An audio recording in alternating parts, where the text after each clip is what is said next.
How to request a new page counter. Very straightforward. First, go to maprint.com, scroll to the bottom of the page, SnmpWalk utility. We're going to click on that, and that's going to download an exe file. If you don't have .NET Framework, it's going to install, but presumably you do. What that's going to do is open up this utility here.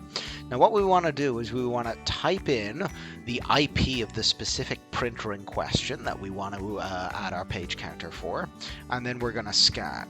Once we scan this, it's going to go find something, and you're going to be given a TXT file. Okay, you want to save that TXT file, and that TXT file, which is going to come in again, is going to look a little something like this. Here it is, SnmpWalk, and it has a lovely number there. So we're going to save that file. The next thing you're going to want to do is get an image of the counter report. Now I just logged in here to get it. You can do it that way if you want, or just go to your printer, go to your device, and just print it out there and then, and take that.